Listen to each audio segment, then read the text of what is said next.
So hello guys, welcome to our channel. आशा करता हूँ आप सभी अच्छे होंगे, अपना ख्याल रखे होंगे। तो आज हम लोग जनरल मैनेजमेंट के कुछ इंपॉर्टेंट क्वेश्चन देखने वाले हैं जो आपके एग्जाम के लिए बहुत इंपॉर्टेंट होने वाले हैं।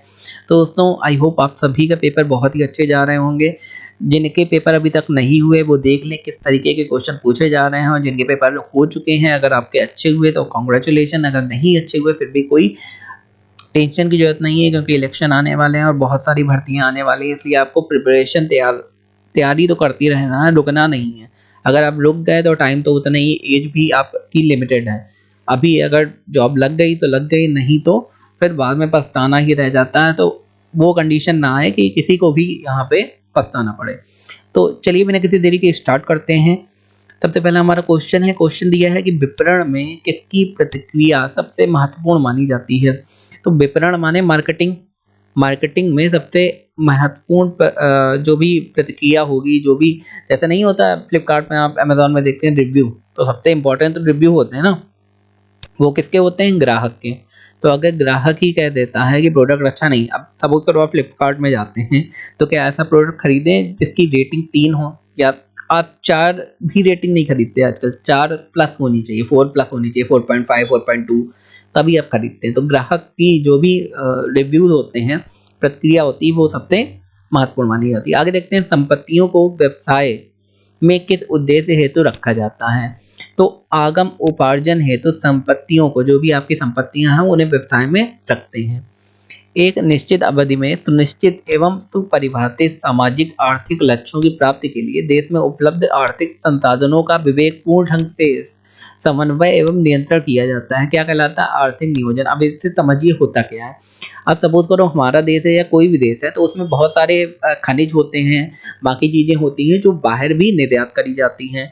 अब अगर आपका खनिज है, आपको पता ही नहीं है कि आपके क्या खनिज है, तो फिर काम कैसे चलेगा, कैसे आपकी आर्थिक तरक्की होगी।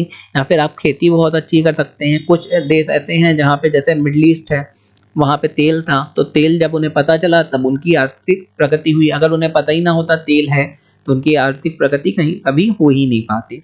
तो आर्थिक संसाधनों का सही से उपयोग, समन्वय, नियंत्रण करना ही विवेकपूर्ण ढंग से आर्थिक नियोजन कहलाता है। सिंपल सी बात है। ये कंपनी के ऊपर भी है, देश के ऊपर भी है, और हर जगह आर्थिक नियोजन जरूरी है। लोक सेवा आयोग किस प्रकार की प्रबंधन का रूप माना जाता है? तो लोक सेवा आयोग मानव संसाधन प्रबंधन का रूप माना जाता है। अब लोक सेवा माने ही निकल रहा है कि लोगों की सेवा, तो वो मानव संसाधन प्रबंधन का ही रूप हुआ। सिंपल सी बात है। वित्तीय विवरण किसका भाग है? वो लेखांकन का भाग है। जैसा कि मैंने बताया, जो लेखा जोखा रखा जाता है, वित्तीय विवरणों का ही रखा जाता है, ये आपको पता ही होगा। विपणन का मुख्य बिंदु किसे कहा जाता है? अभी ये वाला बताया कि ग्राहक ही विपणन का मुख्य बिंदु या मुख्य केंद्र होता है। जो भी आपका रिव्यू देगा उसी के अकॉर्डिंग आपकी कंपनी चलेगी, अच्छा आपका रिस्पॉन्स आएगा। प्रत्येक उच्च अधिकारी अपने अधीनस्थों को कुछ शक्तियां और कार्य सौंपता है, ताकि अधीनस्थ कर्मचारी प्राप्त सत्ता के आधार पर अपने कर्तव्यों का पालन कर सकें। यह पद सौंपना क्या होता है? सत्ता का प्रत्यायोजन। भाई सारे जो जो सीनियर मेंबर होते हैं, वो अपने नीचे काम करने वालों को क्या करते हैं? वो कहते हैं कि भाई आपको ये काम है, आपको ये काम दिया है, आपको ये काम दिया है। तो ये इसे कहते हैं सत्ता का प्रयोजन। ये हर जगह होता है, कंपनी में भी होता है, बाकी जगह भी होता है, अगर सरकार है उसमें भी होता है। मकान मालिक को चुकाया गया किराया कहाँ क्रेडिट होता है? तो वो रोकड़ खाते में क्रेडिट होता है। सिंपल सी बात है। आपको रजिस्ट्रेशन भी करवाना पड़ता है। किसी साझेदारी संलेख में ऋण पर ब्याज के विषय में कोई बात ना लिखी हो, तो ऋण पर कितने प्रतिशत ब्याज होता है? अगर जैसे आप जब ऋण देते हैं उसके बदले में ब्याज भी लिया जाता है, तो ब्याज के बारे में कुछ लिखा ही नहीं। कभी कभी होता है लोग नहीं लिखते हैं, या किसी को पता नहीं होता तो उसने लिखवाया नहीं, तो फिर वहां पे ब्याज कितना हो जाता है? 6% ऑटोमेटिक बाई डिफॉल्ट जिसे कहते हैं, वो 6% आपका लगेगा अगर कुछ नहीं लिखा है। अभिप्रेरणा। अभिप्रेरणा मैंने बताया, मोटिवेशन माने अभिप्रेरणा होती है। व्यक्तियों की दशा का वह समूह है जो निश्चित उद्देश्य की पूर्ति के लिए निश्चित व्यवहार को स्पष्ट करती है। यह कथन किसका है? भाई अभिप्रेरणा व्यक्तियों की वह दशा है, मतलब मोटिवेशन वह दशा है जो निश्चित उद्देश्यों को पूरा करने के लिए, मान लो कोई आपने एम बनाया है, उसे पूरा करने के लिए एक आपको निश्चित व्यवहार करना पड़ेगा। अब सपोज करो आपको टीचर बनना है, और अगर आप मोहल्ले में बड़े स्टाइल से घूमने लगे तो आपकी वो इमेज खराब हो जाती है। टीचर बनने वाली नहीं रहती है। तो आपके अंदर टीचर बनने की अभिप्रेरणा होगी, मोटिवेशन होगा, तो आप उस दिशा में उस निश्चित उद्देश्य को प्राप्त करने के लिए वैसा ही व्यवहार करेंगे। तो ये किसने कहा? वुडवर्थ ने कहा, काफ़ी बड़े वैज्ञानिक थे। आगे चलिए स्टार्ट करते हैं। उसके पहले मैं आपसे एक रिक्वेस्ट करना चाहता हूँ कि अगर अभी तक आपने सब्सक्राइब नहीं करा तो सब्सक्राइब कर लें हमारा channel, because your subscription is our motivation. Subscribe करने का ये भी फ़ायदा है कि आपको बार-बार चैनल ढूँढना नहीं पड़ेगा, आपको आसानी से मिल जाएगा। ब्लूम ने अभिप्रेरणा का कौन-सा सिद्धांत प्रतिपादित करा? तो उन्होंने प्रत्याशा सिद्धांत से प्रतिपादित करा। ब्लूम काफ़ी बड़े वैज्ञानिक, अभिप्रेरणा, मोटिवेशन का सिद्धांत, उन्होंने प्रत्याशा सिद्धांत प्रतिपादित करा था, ये आपको याद रखना है। जहाँ पर प्रबंध का कौशल उच्च स्तर का होता है, वहाँ क्या संभावना बनती है? सतत विकास रहता है। अब आप कुछ देशों में देखते होंगे कि प्रबंधन बहुत अच्छा है, तो वहाँ पे विकास भी बहुत अच्छा रहता है। जैसे काफ़ी बड़े-बड़े देश हैं, तो उसमें क्या होता है, ज़रा-सा भी रूल अगर आप तोड़ेंगे, जैसे यहाँ पे आपने देखा होगा कोई भी टोल टैक्स नहीं दे रहा है, कोई कुछ कर रहा है, तो वहाँ पे ज़रा-सा भी रूल तोड़ते हैं तो आपको अच्छी खासी आपको जेल हो जाएगी और पेनल्टी तो बहुत तगड़ी लगेगी। तो अगर प्रबंधन अच्छा होगा, या किसी कंपनी का ले लें हम लोग, चलो कंपनी को लेते हैं, तो वहाँ पे भी प्रबंधन अच्छा होगा तभी तो वो विकास कर पाएगी। प्रबंधन कौशल होना चाहिए, प्रबंधन सही तरीके से आना चाहिए, जिससे कंपनी में प्रॉपर चीज़ें चल सकें। अगर कहीं पे प्रबंधन नहीं होगा तो चीज़ें अस्त-व्यस्त होगी, वो चाहे घर के लेवल पे हो।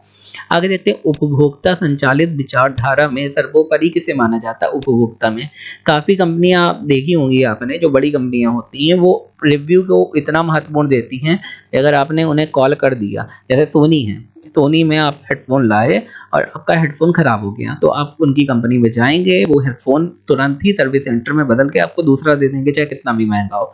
बाकी आपने कंपनियाँ देखी होंगी, वहाँ पे ख़राब हुआ तो सर्विस सेंटर में जाएँगे, वो आपसे पैसे लेंगे और आपका जो सामान आपने लिया होगा दोबारा और ज़्यादा ख़राब करके दे देंगे। तो उपभोक्ता को सर्वोपरि मानना वो कंपनी के ऊपर होता है, और जो कंपनी मांगती है वो कंपनी तरक्की करती है। नौकरशाही का सिद्धांत प्रतिपादित करा। नौकरशाही आप समझ रहे होंगे, जो ब्यूरोक्रेट्स हैं उनकी बात कर रहे हैं, जो आईएएस पीसीएस, तो वो मैक्स वेबर ने सिद्धांत प्रतिपादित करा नौकरशाही को। स्टॉक क्या है? स्टॉक आप पढ़ते होंगे, स्टॉक जो भी उसमें पैसा लगाते हैं, तो चालू संपत्तियों का एक भाग, किसी कंपनी के स्टॉक जैसे हम लोग खरीदते हैं, तो वो जो भी उनकी चालू संपत्ति, उसका एक भाग आपने खरीद लिया। उत्तरदायित्व और प्राधिकार में संतुलन क्यों आवश्यक है? उत्तरदायित्व मतलब किसी को उत्तरदायित्व दिया गया किसी काम को करने का, और प्राधिकार किसी पे अधिकार होना। तो संगठन के उद्देश्यों को प्राप्ति के लिए उत्तरदायित्व सबको बाँटा जाता है और उन्हें उस पे प्राधिकार भी होता है। आगे, प्रबंध का संबंध किससे है? संगठन के विकास के साथ मानवीय व्यवहार का प्रबंध से संबंधित है। जैसे एचआर का काम है, ह्यूमन रिसोर्स का काम है कि लोग सही से कंपनी में काम कर रहे हैं, बात कर रहे हैं एक दूसरे से, चीज़ें सही से चल रहे हैं और संगठन का विकास हो रहा है।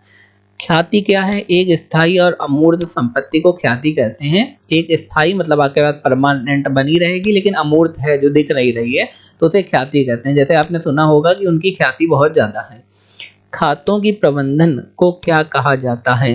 तो प्रबंधकीय लेखांकन कहा जाता है खातों के प्रबंधन को। अगर आप खातों का प्रबंधन करते हैं, मतलब उसे सही से रेगुलेट करते हैं, तो उसे प्रबंधकीय लेखांकन कहते हैं।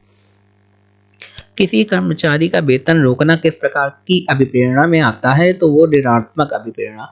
अब मान लो कहीं-कहीं आपने देखा होगा, ज़रा-ज़रा गलती में वेतन काट लिया जाता है, तो उससे नेगेटिव प्रभाव पड़ता है जो भी आपके पास जो भी काम कर रहा है। अभिप्रेरणा माने मोटिवेशन, नेगेटिव मोटिवेशन पड़ता है, तो वो मान लो मेहनत से काम कर रहा है, उससे ज़रा-सी गलती हो गई, तो क्या करते हैं लोग, वो इनकी सैलरी काट लेंगे। तो वो फिर उतनी मेहनत से काम नहीं करेगा, वो कहेगा देखो इतनी मेहनत भी करना है, छोटी सी गलती में सैलरी काट ली। तो वो ऋणात्मक अभिप्रेरणा हो गई। सभी पक्षकारों को वास्तविक परिणामों से अवगत कराना किसका उद्देश्य है? लेखांकन का। अब लेखा-जोखा, मान लो किसी कंपनी में 4 लोग हैं। अब किसी कंपनी में 4 लोग हैं, तो उसमें एक मुनीम भी होगा, वो लेखा-जोखा रखेगा और वो वास्तविक परिणाम की कितना पैसा लगा है कंपनी में, कितना प्रॉफ़िट हो रहा है, उसका लेखा-जोखा सबको बताएगा। पक्षकार जितने भी होंगे उसके चारों, तो वास्तविक परिणाम से अवगत कराएगा। अंश या शेयर कितने प्रकार के होते हैं?